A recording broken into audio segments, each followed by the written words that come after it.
What's up, YouTube? In typical fashion, you know, I've been gone for a minute, but it's because I ain't really been working on the car, nothing like that. Just been kicking back. It's been a lot of family time, a lot of personal issues and drama I've been going through. All kinds of regular life stuff, you know what I'm saying? None of this car YouTube crap. I haven't been messing with the car very much at all. But anyway, let me get into this. I didn't want to make a video of a how-to or an install video or DIY, just because I know how a lot of people kind of respond to that stuff and they always got something to say. And I'm kind of old and tired of hearing the bullshit. So I was just like, whatever. I started to record and then I was like, man, I don't even feel like talking. I'm gonna just put these pieces on, point to stuff and let people see how it goes in. But I figured I gotta add a few clips to let y'all know what I was doing and what I was dealing with. And maybe give y'all a little bit more insight on how this kit works, or why some people may or may not have an issue when they're using this kit. Alright, first off, let me start off with my alternator. I know a lot of people don't have an OEM alternator, so this is probably a common issue that you guys may or may not run across because they're all not the same. But if you see here, I have my normal bolt, brand new bolt, nothing wrong with this thing whatsoever. But check it out as I install it into that upper bolt hole on the alternator. As you see, there's play there. Like, the bolt doesn't just go smoothly through. You can wiggle it back and forth. Then you got this hole at the bottom, goes through just fine. It can also wiggle back and forth. And then this hole, it's like the bolt almost doesn't even want to go in there.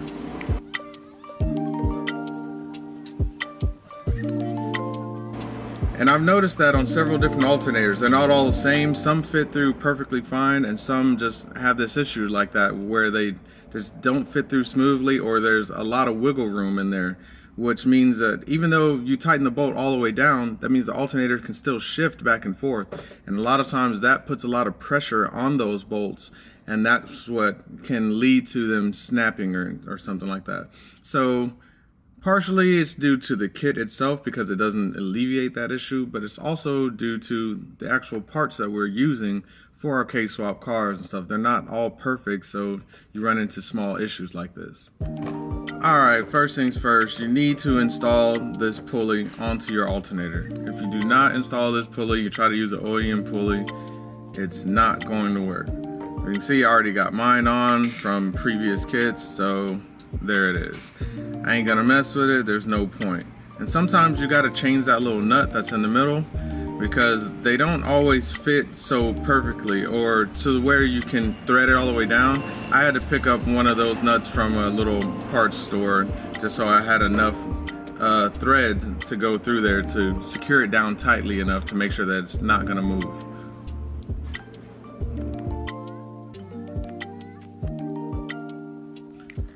Now at this point it should be pretty self-explanatory, plus the kits come with instructions, but you use the two fat bolts down at the bottom with the little spacers on the back side of that steel lower plate. If the kit that you have doesn't have that steel lower plate, then you have one of the really old kits. So that's not the updated one, so it's more prone to having issues. So if you can, I would get a hold of that steel plate. I think you can pick it up directly off the website from Ktuned, so you might want to look into that. Next step for me, I found the lower bolts that I need and the washers that correspond with them. And these are the lower bolts, and what you're gonna do is throw one of these lock washers on the back side of it. These are the ones that come with the kit. But this type of lock washer, or lock nut I should say, my bad, is not the one that I chose to go with. What I did, I picked up some nylon filled lock washers. Why do I keep saying that? Nylon filled lock nuts I picked up from Lowe's, super cheap. I like those just because it stays more secure. Like, once you got that down tight, it's not going anywhere.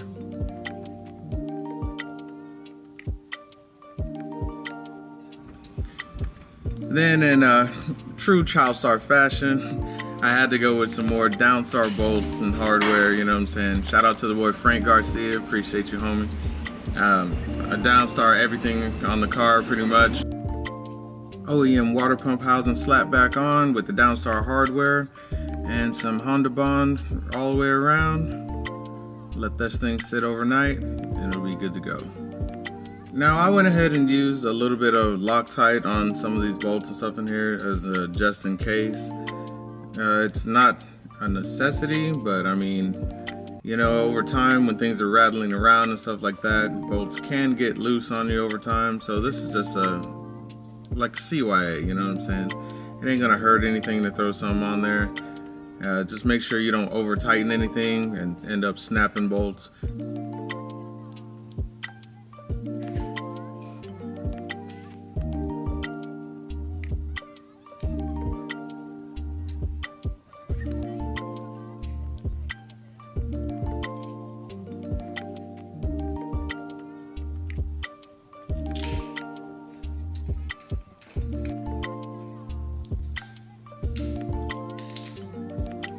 I know with the up-to-date version of the Ktuned AC Power Steering Delete Kit that it comes with this new upper steel bracket. I guess it's for like reinforcement or whatever.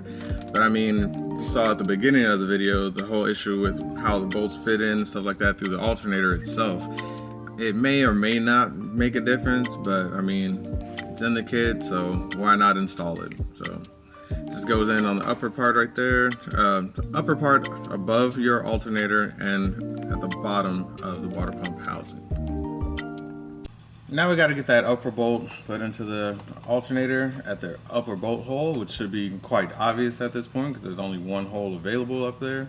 And be sure that you check out in the package and use the proper spacer for that upper bolt. There's a couple of different lengths of spacers for this one.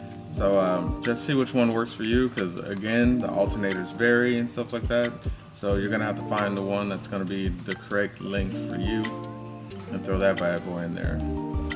Unfortunately for me, with my Downstar hardware, this upper bolt will not really go into the water pump housing all the way. It's a little bit short. And I think that's due to the new extra space that's on there due to that new steel upper bracket, but it's all good. That's something to just keep in mind if your other people are out there that use the Downstar kit like I do, or the Downstar hardware like I do. You're not going to be able to run that upper bolt that comes with his specific setup, just because it's designed to fit with the OEM placement of the alternator onto the water pump housing. Now, as you can see here, this is the way that you adjust the tension on that pulley right there and how you tighten your belt down. As you tighten this bolt or this nut up top, it puts more tension on the belt. So it raises that pulley up and tightens the belt. So you're going to do that until you have the proper amount of deflection in the belt. And then what you'll do to secure it in place is tighten the nut that's in the center of that pulley on the outside. Once you tighten that pulley down, well, that nut in the center of that pulley all the way tight, then this upper bolt right here, this adjustment bolt, no longer serves a purpose anymore. So at that point, you can completely remove that bolt from the ACPS delete kit.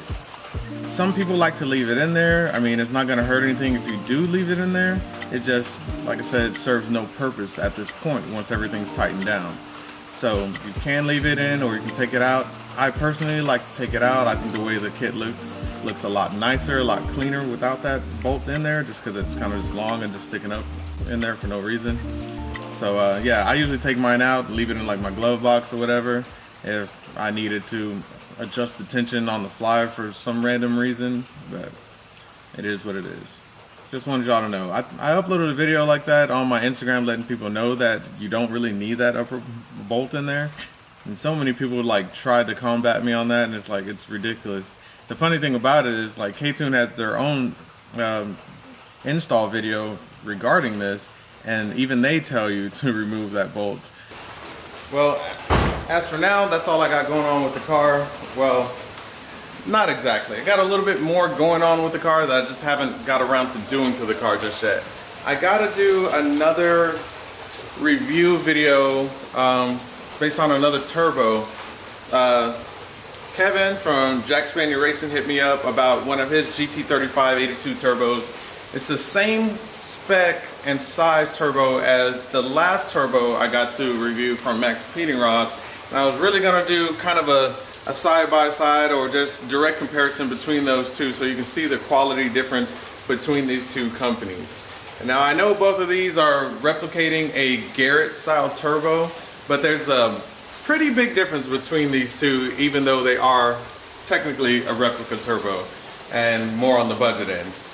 But anyway, that's really all I got going on right now. I appreciate you guys who stuck around and wanted to watch and see what's going on with the car. Hopefully I can keep more of these videos going sometime soon so you guys don't have to wait so much. But yeah, I just appreciate all y'all for sticking around, man. Hope I'll see y'all in the next one.